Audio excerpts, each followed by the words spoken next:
Olá pessoal, tudo bem? Aqui é o professor Álvaro, então vamos lá para mais uma aula. Pessoal, hoje a gente vai falar sobre na verdade a gente vai dar continuidade sobre nossa aula de antimicrobianos, tá? Lembrando os conceitos básicos, no caso que nós observamos na aula passada, de antimicrobiano, antibacteriano, no caso, né? Não esqueçam isso, é quimioterápico, tudo isso é muito importante porque são conceitos básicos que você, que é da área da saúde, tem que saber, porque o que acontece? Às vezes confundimos tudo e isso é perigoso. Então, nós falamos um pouco da história, começamos a falar dos tipos, dos mecanismos de ação, no caso desses antimicrobianos, né? Entramos nos antibacterianos já. Então, hoje a gente vai continuar, no caso, com esses antibacterianos, no caso. Então, hoje a gente agora vamos estar falando, né, basicamente, sobre alguns tipos de penicilinas que começamos a falar delas, né? A gente fala, né, que todas as penicilinas que normalmente a gente conhece, né, essas penicilinas, podem ser naturais, a gente vai falar penicilinas sintéticas, semissintéticas, tá? Lembrando, né, que nós vamos ir falando uma a uma delas. Hoje a gente vai falar basicamente entre as naturais, que também são conhecidas como penicilinas de baixo espectro de ação, ou também conhecidas como PNBE, né, no caso. O interessante delas, a gente vai encontrar basicamente as penicilinas G, dentro das três que temos, né? A penicilina G-benzatínica ou benzipenicilina, temos também a penicilina G-procaína, no caso, e a penicilina V, ou fenoximetilpenicilina. Também temos pouco conhecido e um pouco utilizado, né, que já que ela é semissintética, que é a feniticiclina, no caso. O interessante também delas é que elas oferecem, tipo de penicilina, oferece um sinergismo com aminoglicosídeos, no caso. Que lembrando, né, os aminoglicosídeos, temos a gentamicina, que é outro antibiótico que a gente vai falar, a micacina, a streptomicina e a tobramicina. Eles são representantes dos aminoglicosídeos. Então, quando se mistura com penicilinas, elas vão exercer um efeito de sinergismo, principalmente em bactérias gram-negativas, tá, pessoal? Não esqueçam isso nunca, né? Mas qual que para entender, qual que é o espectro antibacteriano delas, no caso, né? A gente vai ver que essas geralmente são efetivas contra aeróbios, né? Bactérias aeróbicas gram-positivas, no caso, tá? Assim também contra aeróbios facultativos e anaeróbios obrigatórios. Então, ela tem um regular, na verdade, regular para baixo espectro de ação, já que não são todas. Observa, ela é ineficaz contra a maioria de gram-negativos. Ou seja, todas as enterobactérias vai dar problema. E com alguns anaeróbios facultativos. E dentro desses anaeróbios temos a exceção E. coli e a Klebsiella, né, no caso.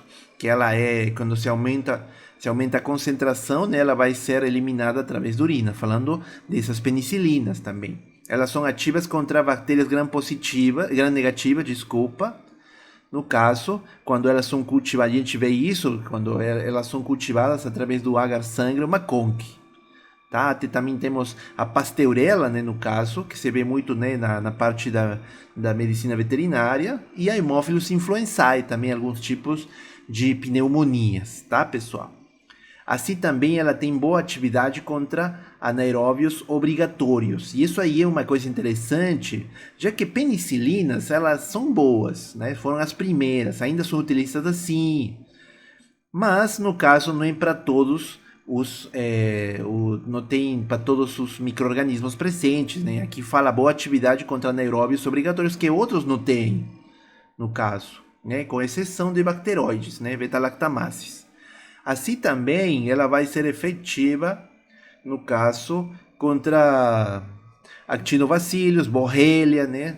A febre de borrelia, brucela, brucelose, hemófilos, leptospirose, né? A doença, a hemófilos influenzae, um tipo de pneumonia. E ela também é resistente às penicilinas, a Staphylococcus intermédios, né? O conhecido como Staphylos. tá?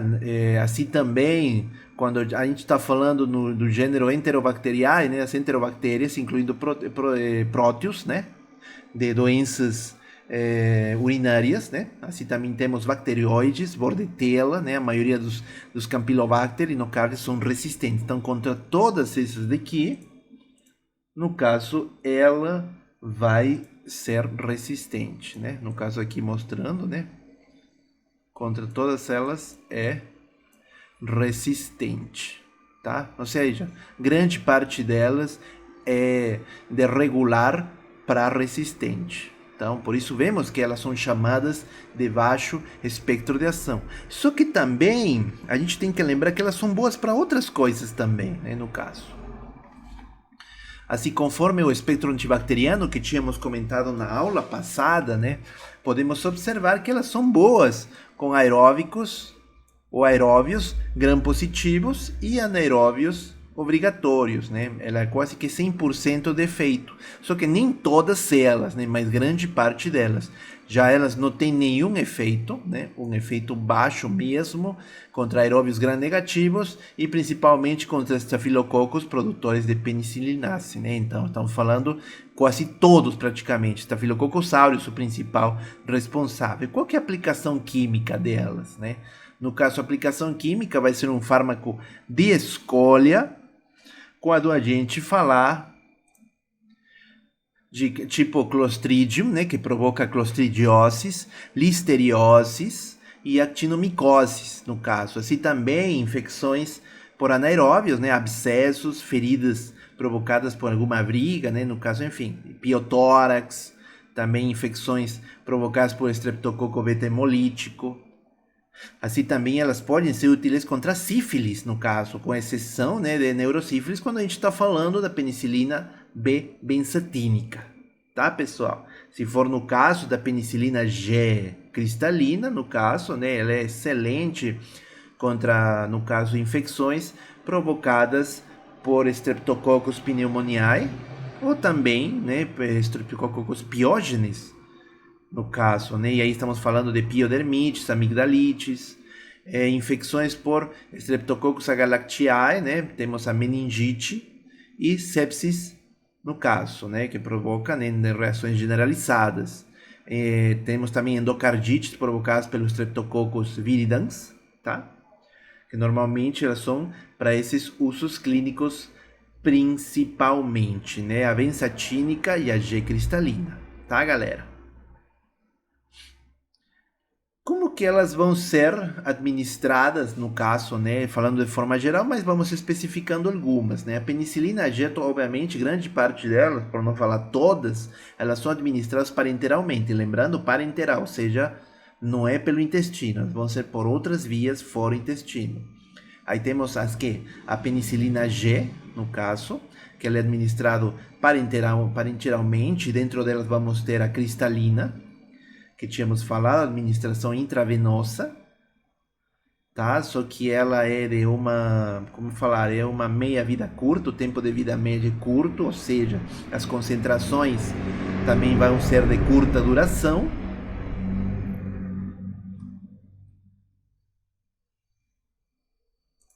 Já a benzatínica, ela vai ser administrada por intramuscular, no caso, ela tem uma penetração ruim no sistema nervoso central, como a gente vai ver também, né? E ela tem um tempo de vida meia longa, né? Aproximadamente mais de 20 dias.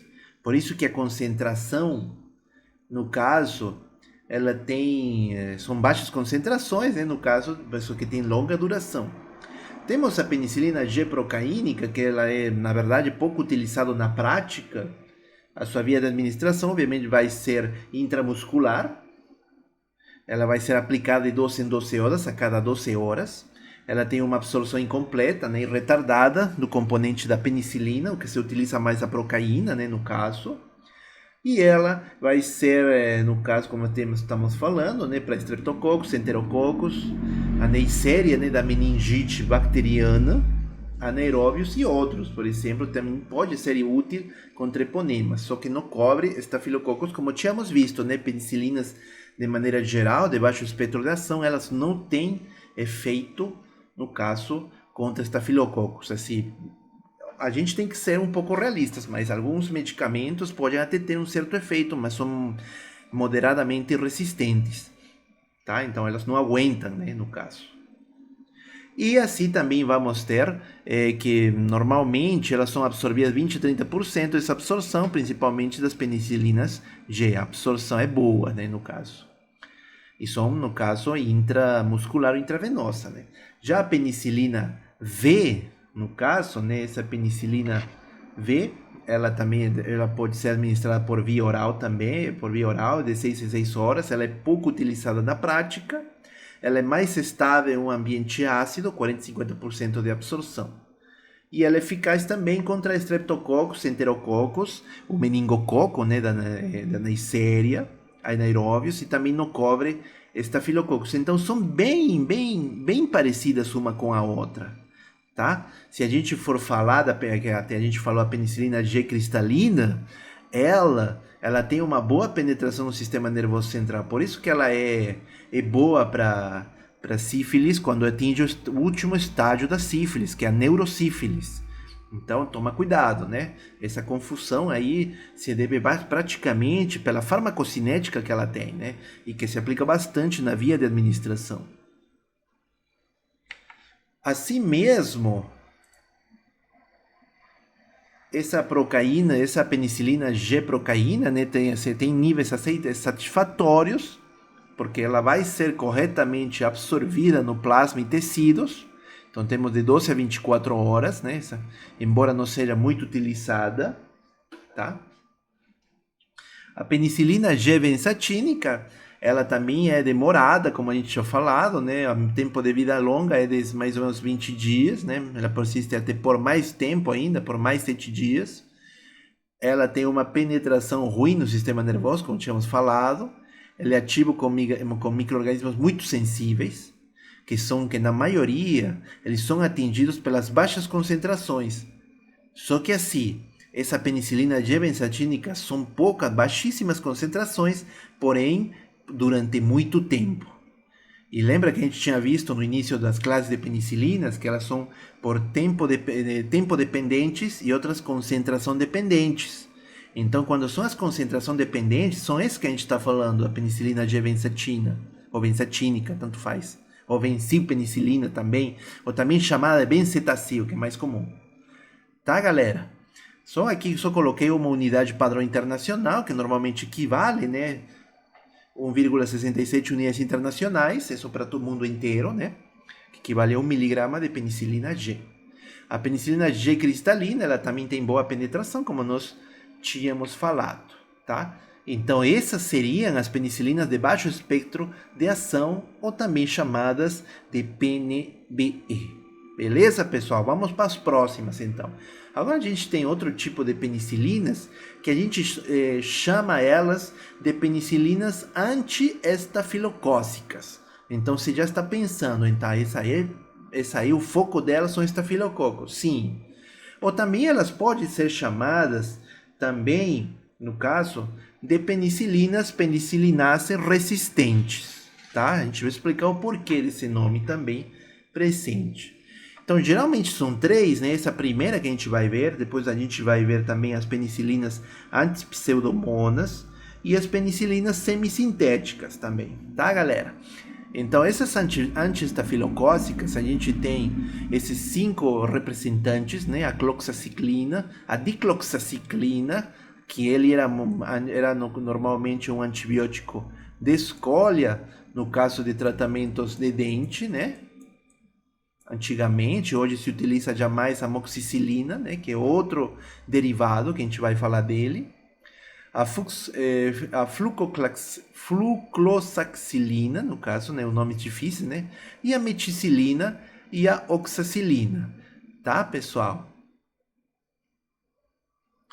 Qual que é o espectro bacteriano delas? Elas são similares também às PNV que a gente viu, só que elas são um pouquinho melhores que as penicilinas G, tanto cristalina ou benzatina, ou benzatínica, né, no caso. Tá? Aí elas não têm atividade contra gram-negativas, né? Então isso já é um problema, né? Então, porque elas somente focam para estafilococos. Elas têm uma baixíssima atividade contra enterococos, né? Como a gente está falando, gram-negativos, principalmente enterococo faecalis e faecium, né? Que está envolvido em muitos desordens do trato gastrointestinal, tá?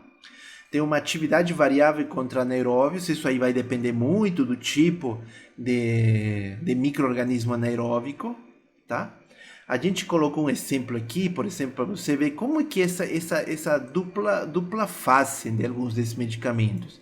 Tipo, a cloxacilina, ela é sensível, quem? Frente a Clostridium, né, no caso.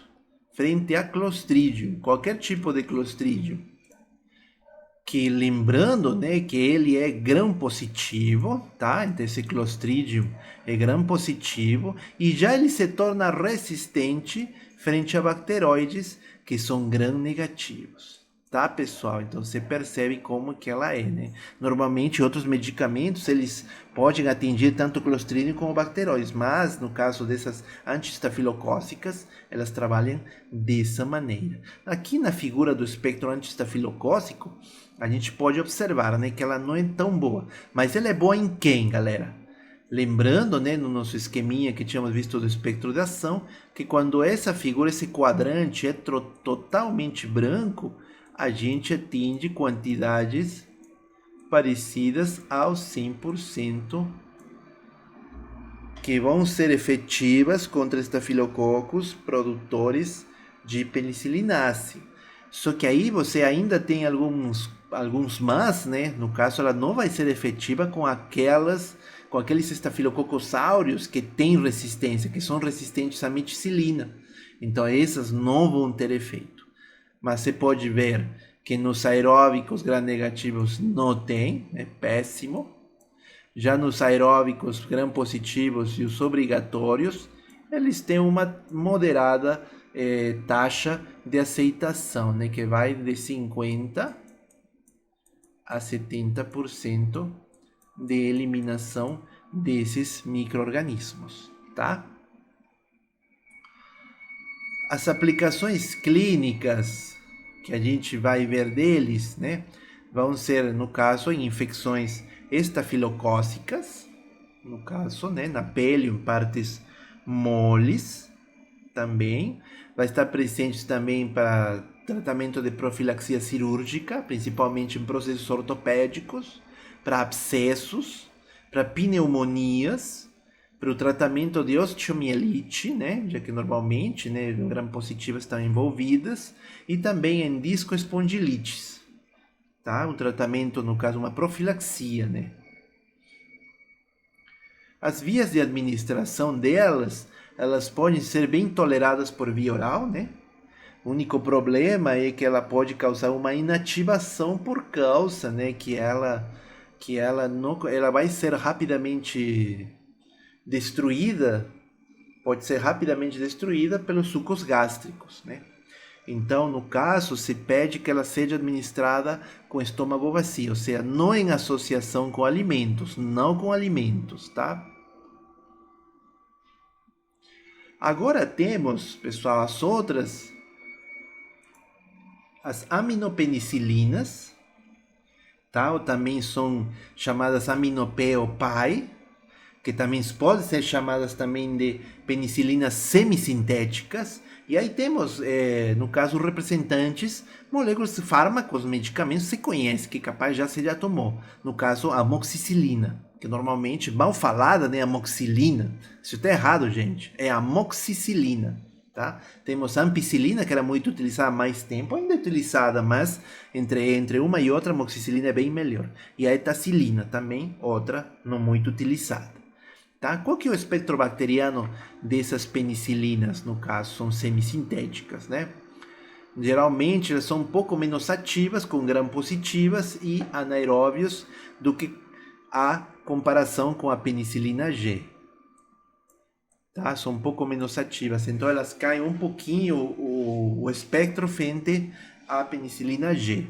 Tá?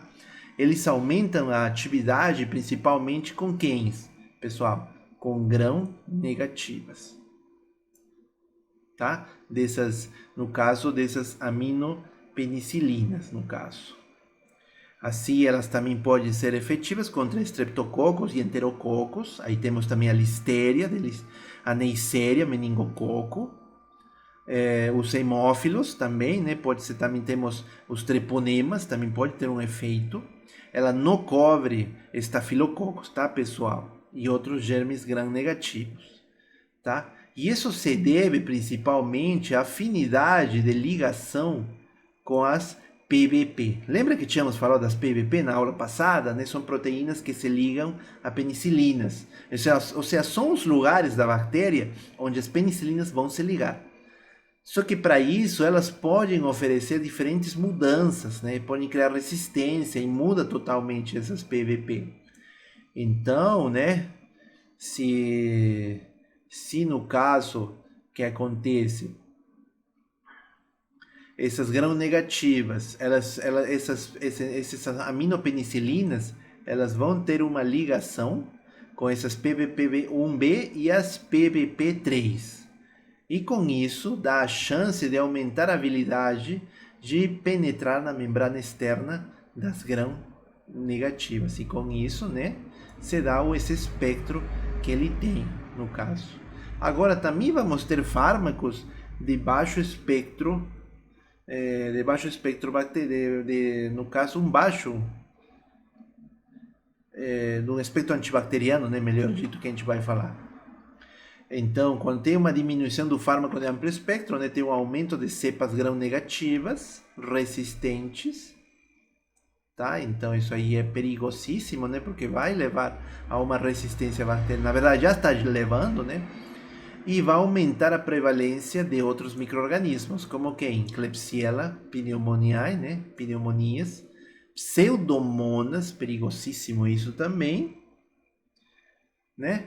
E enterobacters, alguma espécie delas, não especifica, no caso. Então, esses patógenos intrinsecamente não são susceptíveis a aminopenicilinas, tá? Observa isso, é uma coisa interessante, tá? Que no caso, que micro-organismos não são sensíveis no caso, a essas aminopenicilinas. Então, Klebsiella, Pneumoniae, Pneumonia aeruginosa e Enterobacter, sem especificar. Beleza, pessoal?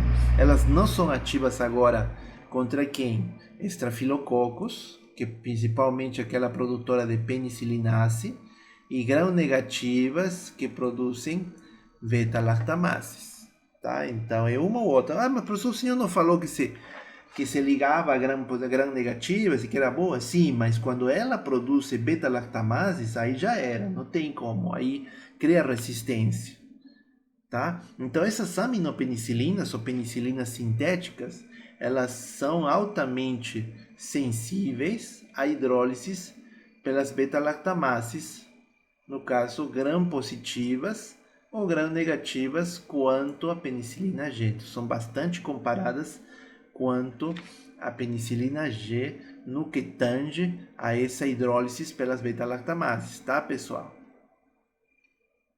Aqui podemos observar, no caso, então podemos ver que elas são boas contra aeróbios gram-positivos, tá? Ela já é ruim, péssima contra aeróbios gram-negativos e elas têm uma baixíssima ação, né, com estafilococos produtores de penicilina, assim, quase nada. Tudo isso daqui é muito baixo. Já esse daqui é o melhor, né, no caso contra aeróbios gram-positivos e mais ou menos no caso contra anaeróbios obrigatórios, tá, galera? As aplicações clínicas dela, né, se baseiam em infecções tecidos moles, tanto em seres humanos como em animais também coloco, porque como estávamos falando, isso é bem parecido tanto em diferentes tipos de espécies, no caso. Beleza, então melhorando melhor esse slide, né? Então tratamento de abscessos, infecções em tecidos moles desde que não tenha envolvimento com estafilococos, já que, como a gente tinha falado, né, um péssimo uso com estafilococos. No caso, eles úteis também em algumas infecções entéricas do trato gastrointestinal. Quando a amoxicilina é misturada com clavulanato, a gente vai falar daqui a pouco, essa associação melhor escolha infecções do trato urinário também, né? Se for associado, no caso, nesse quimioterápico, amoxicilina, metronidazol ou meprazol, no caso muito utilizado para gastrite provocada por Helicobacter pylori. As aminopenicilinas não devem ser utilizadas para profilaxia cirúrgica, tá? Já que muitas vezes a gente, quando fala dessa profilaxia cirúrgica, é medicamentos que tem que atingir estafilococos, tá? E o estafilococcus é um patógeno comum. Então, se você vai tentar tratar ela com as aminopenicilinas, não vai dar certo, tá? Pode acontecer que tenha contaminação, já que o estafilococcus é o mais comum, está no ar, né, como nós tínhamos comentado. As vias de administração, basicamente, né, já que essas aminopenicilinas, elas são ácidas e estáveis, né, no caso, então, via oral também é recomendado, mas pode, como a gente falou, pode ter uma perda, mas não é nada marcante. A absorção é afetada pelo alimento, tá? Então, isso diminui essa absorção, tá? Em quase a metade, né, da diminuição da biodisponibilidade, né? De todas as que nós tínhamos visto, na dicloxacilina, doxicilina, amoxicilina, né, que nós estávamos falando,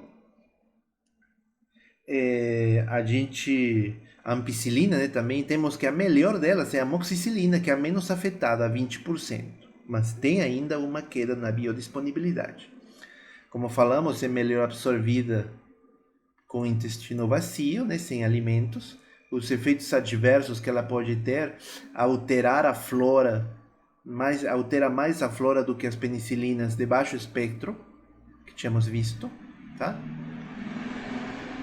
Temos agora as penicilinas antipseudomonas. As penicilinas antipseudomonas, ou PAP, né, como a gente fala, a gente vai ter o uso, ela vai ser, normalmente a gente, assim, de forma mais prática, temos a piperacilina, a ticarcilina e a carbenicilina.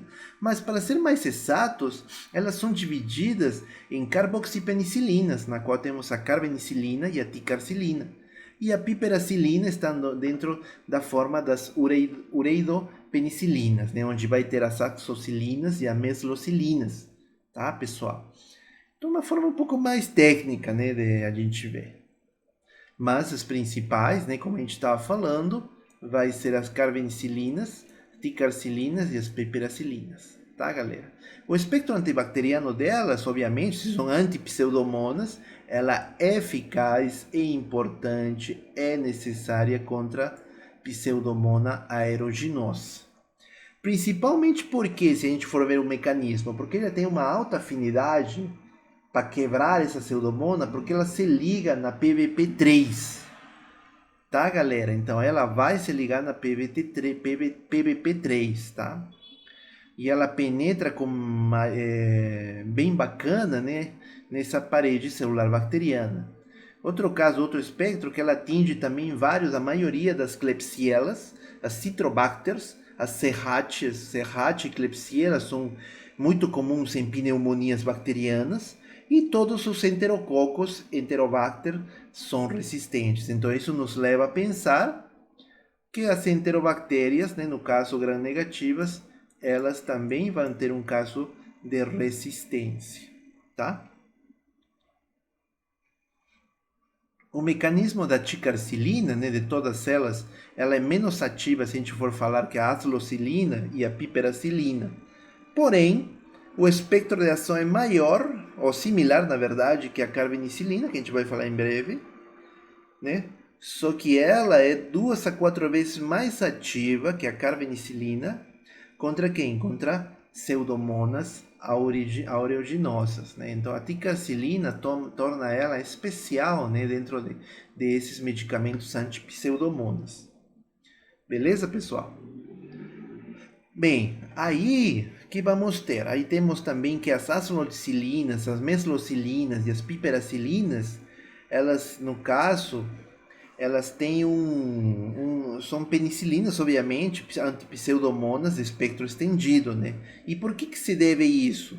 Porque elas se interagem sempre com PBPs, né? As proteínas ligadoras de penicilina, principalmente a PBP1B, que já tínhamos visto ela antes, e as PBP3, né? Então, se você presta atenção nessa parte, que é muito importante, no caso, nessa parte da farmacologia, porque você vai saber o porquê, né? O porquê que tem essa atividade que acontece, tá?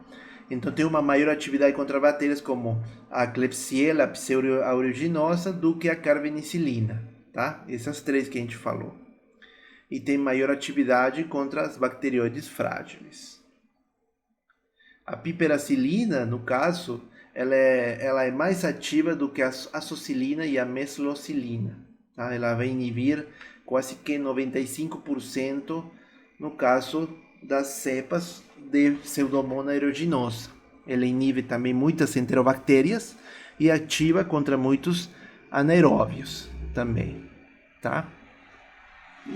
Só que elas são suscetíveis a quem? A beta-lactamase estafilocócicas. Então, bactérias que tenham, seja gram positivo, gram negativo, que produzem essa beta-lactamase, aí já a coisa muda. Ela se torna suscetível e ela vai se tornar resistente, né? A ticarcilina associada a clavulanato aumenta, né, para tentar burlar dessa resistência da ticarcilina. Então estende sua atividade contra estafilococos, que produzem penicilinases e bactérias gram-negativas, tá?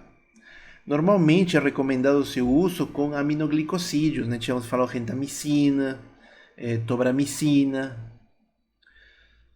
Para quem é recomendado essa associação? Infecções graves com pseudomonas, e isso vai fazer retardar a resistência e aumentar a morte bacteriana. O que se impede, pessoal, sempre vai ser diminuir essa resistência bacteriana. Tá? Aqui só mostrando o espectro antibacteriano, principalmente aqui de forma geral. Aqui embaixo a carbenicilina e a ticarcilina. Não são muito boas que a gente pense, mas tem um efeito específico para pseudomonas. Tem uma excelente atividade contra pseudomonas. Ah, mas contra o resto, assim, vai de 50 para baixo. Já a piperacilina, ela é muito efetiva, além das pseudomonas, né, obviamente, contra estafilococos produtores de penicilinase. Então ela é excelente escolha também. Contra anaeróbios obrigatórios também, né, 50 para baixo. As aplicações clínicas, tratamento tópico de otite externa, como tínhamos visto, né, que é provocada por uma pseudomonas aeruginosa. E aí você associa, né, com aminoglicosídeos, com gentamicina, que a gente até falou para vocês, né, em otites médias, no caso. Tratamento de infecções sistêmicas por pseudomonas, novamente associado com aminoglicosídeos. Se você associar com esses agentes, no caso, né, que a gente vai ver, esses inibidores de beta-lactamase, que são o clavulanato, o tazobactam, o sulbactam, né? Isso torna eficaz contra beta-lactamases e bactérias gram-negativas, e estafilococos. Então isso aqui também é uma coisa muito importante para você tomar nota. As vias de administração, via parenteral, né, e altas doses são necessárias, no caso, nessas vias. Via parenteral, no caso, né, dessa carbenicilina, ticarcilina e a piperacilina, né.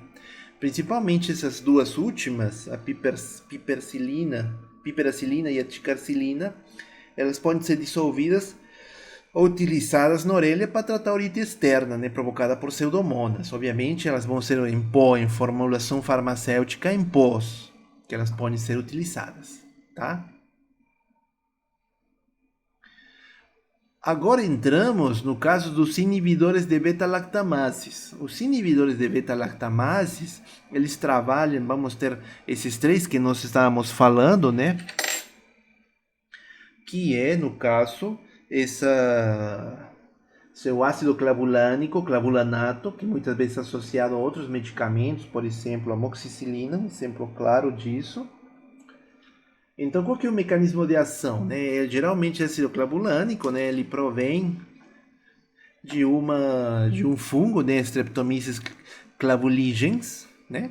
Ela se liga irreversivelmente e inativa muitas beta-lactamases bacterianas. Ela apresenta rapidamente bactérias gram-positivas e gram-negativas que produzem beta-lactamases, tá? Ela é muito associada, no caso, com potássio. Isso faz ser utilizado nas formulações também presentes, tá? Então, o mais importante é lembrar esse mecanismo de ação, no caso principal, né? Desse ácido clavulânico. Mas, assim como tem o mecanismo de ação, a gente tem que falar do mecanismo de resistência. No caso, eles não têm aparecido tanto em animais, em humanos, como em animais de produção, por exemplo, né? E ela tem uma variedade de mecanismos de resistência em humanos, tá? Ou seja, em animais não tem resistência. Não aparece em outro momento, mas em seres humanos tem uma infinidade de mecanismos deles, né? O espectro antibacteriano ele vai ser através da associação de clavulanato com amoxicilina ou outro exemplo de clavulanato com ticarcilina, tá? E isso, quando tem essa associação, galera, isso aumenta muito mais o espectro de atividade, no caso, desses fármacos em aproximadamente, né, mais do 100%. Tá? E isso a gente está falando, no caso, essa atividade in vitro. Tá? Agora, se associamos, se a gente observa esse clavulanato com amoxicilina, a gente pode ver que eles apresentam uma atividade contra estafilococos produzidores que produzem penicilinase e gram positivos, tá? Assim também como somente a amoxicilina. Ela tem atividade, né, contra a maioria de anaeróbios, por exemplo, o bacteroides, fraca penetração em quais? Em E. coli, em Escherichias e em Klebsielas, né? Então esse é um ponto fraco desse ácido clavulânico. E também excelente Enterobacter, Citrobacter, Pseudomonas aeruginosa, Serratia e Staphylococcus, especialmente aqueles que são resistentes à meticilina. As aplicações clínicas elas vão ser variadas. Então ela vai ser excelente na clínica, né, no caso, por ter um espectro bacteriano melhor, né, principalmente contra Staphylococcus. É um fármaco de escolha para infecções de pele, tecidos moles, trato urinário. Assim, quando utilizamos já, no caso, clavulanato com a ticarcilina, principalmente, já aumenta né, Staphylococcus e gram-negativos, tratamento de infecções sistêmicas causadas por Pseudomonas aeruginosa, que são resistentes a outros antibacterianos. E as vias de administração, obviamente, se é clavulanato mais amoxicilina, tem via oral, comprimidos ou pastilhas, também pode ser intramuscular ou subcutâneo. O clavulanato mais ticarcilina é somente intravenosa ou endovenoso. E o sulbactam, que é outro, no caso, outro fármaco, que é um inibidor de beta-lactamase, somente por intramuscular e subcutâneo. A farmacocinética, como são por via oral, eles têm uma boa absorção. Não é afetada por alimentos, tá? Isso que é legal, você pode tomar com alimentos. A excreção se dá por filtração tubular, né? Um mecanismo que é clássico nesse tipo de medicamentos. E no caso eles vão ser secretados, eliminados pela urina, né? principalmente o clavulanato. O tempo de vida média do clavulanato é menor que a amoxicilina, por isso que o clavulanato ele somente a isca. Quem vai desenvolver o efeito é a amoxicilina, ou o medicamento que esteja sendo associado. Beleza, então, pessoal? Então, esses são os inibidores de beta-lactamases. Agora, vamos entrar na seguinte fase, que são as cefalosporinas, que você já deve ter ouvido falar. A gente vai falar dessas cefalosporinas, no caso, que a gente utiliza bastante delas, né? Principalmente, né, porque elas são desenvolvidas também a partir de um fungo, que é o Cephalosporium acreminium, tá? E as cefamicinas pelas Streptomyces spp, tá? Esse anel beta-lactâmico, ele, né, mais característico das benzilpenicilinas. O mecanismo de ação dele é inibir a síntese da parede celular, né, como as penicilinas também. Prevenção de ligações cruzadas do peptidoglicano, para inibir a síntese de peptidoglicano. As cefalosporinas são resistentes a beta-lactamase do Staphylococcus spp. Já são diferentes das penicilinas primeiras que a gente observou. E esse mecanismo de resistência que elas vão apresentar, galera, se deve a que elas oferecem uma menor permeabilidade, tem inativação enzimática e ausência de PVP específicas. Por isso que se dá esses mecanismos de resistência bacteriana em cefalosporinas, tá? Aí nós vamos ter, né, no caso, a classificação delas, normalmente são 5 gerações, né, que a gente está estudando, né? A gente vai falar dessas 5, essa primeira geração, a segunda geração que é parenteral, a terceira geração, né, e temos uma geração que são contra pseudomonas, de terceira geração a gente fala, que somente para pseudomonas das cefalosporinas, são via parenteral, e a quarta geração, que também é parenteral. Aqui podemos observar elas, né, no caso alguma delas, né, das de primeira geração, são as que tem mais, no caso, normalmente, se a gente for falar, né, das de primeira geração, que são, no caso, conhecidas, a cefalexina, que a gente está falando, que são via oral, no caso, a cefadroxila, ou cefadroxil, que também é oral, cefasolina, a cefasolina que é parenteral, e a cefalotina, no caso, tá? Aqui o espectro de ação, né, pessoal? Temos a de segunda geração. A gente vai avançando, né, mas a gente vai falando delas também, tá? Aqui temos de terceira geração, as de terceira geração para pseudomonas e as de quarta geração. Só lembrando também que essas cefalosporinas, de maneira geral, elas têm, no caso, uma coisa interessante, são os efeitos adversos comuns, tá? Que eles podem provocar efeitos gastrointestinais, náusea, dor abdominal, diarreia, etc. E também, no caso que as cefalosporinas, que são aplicadas parenteralmente e intravenosa, né, no caso elas causam dor e inflamação no local da aplicação. E isso é por causa da concentração que elas têm, que elas não são isotônicas, elas são, no caso, anisotônicas.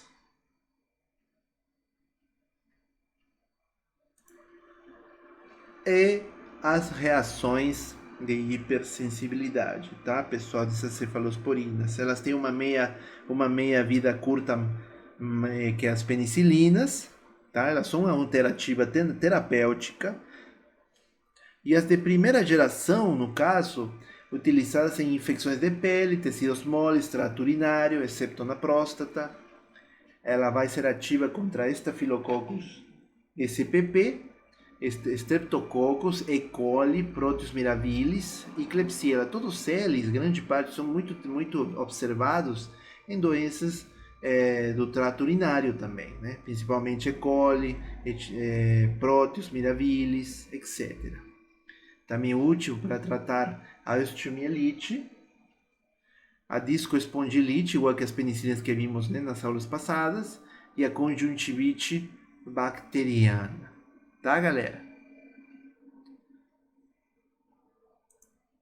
Podemos observar, né, o quadro do espectro de ação, né, que ele é excelente contra aeróbios gram-positivos, tá? Aeróbios gram-positivos. E também com estafilococos produtores de penicilinase. Então ela é boa. Já não podemos falar contra aeróbicos ou aeróbios gram-negativos, no qual ele é baixo, e contra anaeróbios obrigatórios. As aplicações dos de segunda geração, galera, os de segunda geração já é um pouco diferente, porque neles vamos ter que, primeiro, são similares à da primeira geração, tá? A atividade aumenta contra bactérias gram-negativas, exceto com o cefaclor, tá? Que é administração via oral. Pouco ativa, no caso, contra cepas de Enterobacter, E. coli, aqui é Klebsiella, viu, pessoal? Aqui é Klebsiella, tá, galera? Proteus e Serrate. Resistente no caso da primeira geração.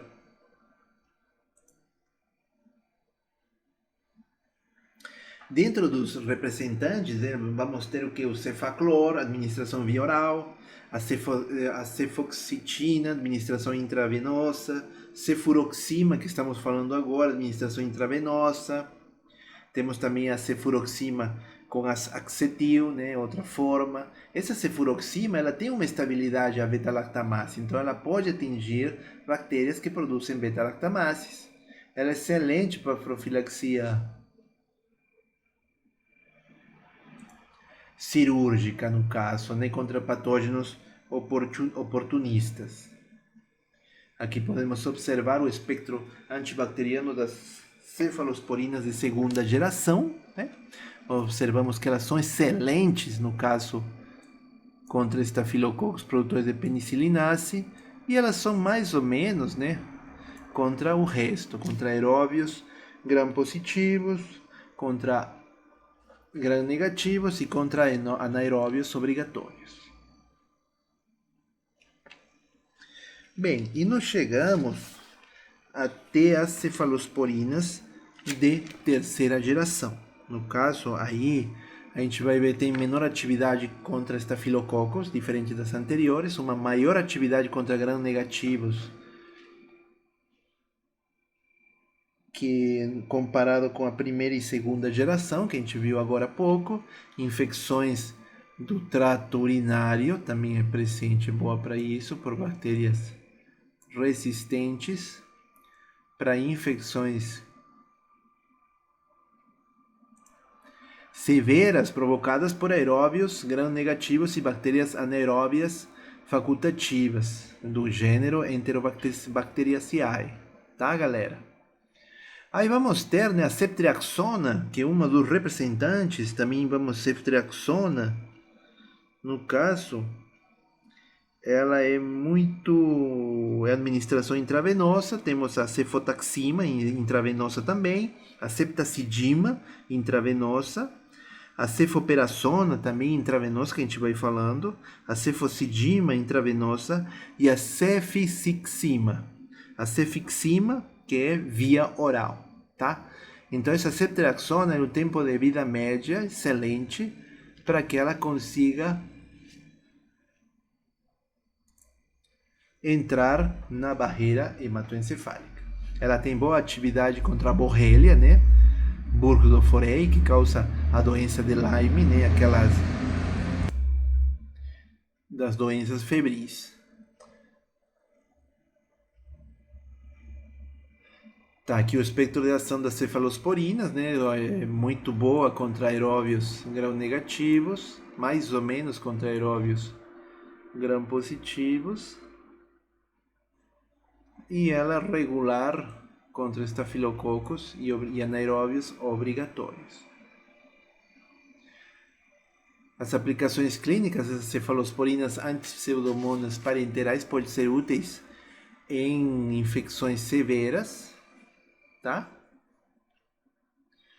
Por exemplo, enterobactericiais e pseudomonas aeruginosas. Os de quarta geração, no caso, né, uso em humanos, né, como a gente fala, infecções nosocomiais, infecções do trato respiratório inferior, meningite bacteriana, infecções do trato urinário, que são utilizadas no caso. Temos as cefalosporinas orais. No caso, a gente está falando, aí temos dois campeões, que são a cefepime e a cefpirona, todas por intravenosa. No caso, a farmacocinética são similares às da aminopenicilinas, excreção primária inalterada pelos rins.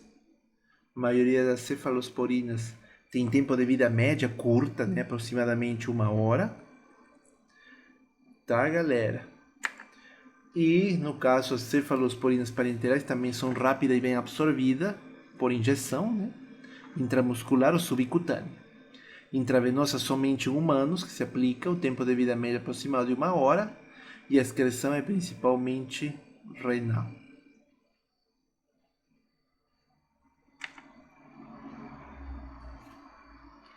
Ela é rara em humanos, né, os efeitos adversos, mas vômito, diarreia, que nós tínhamos falado.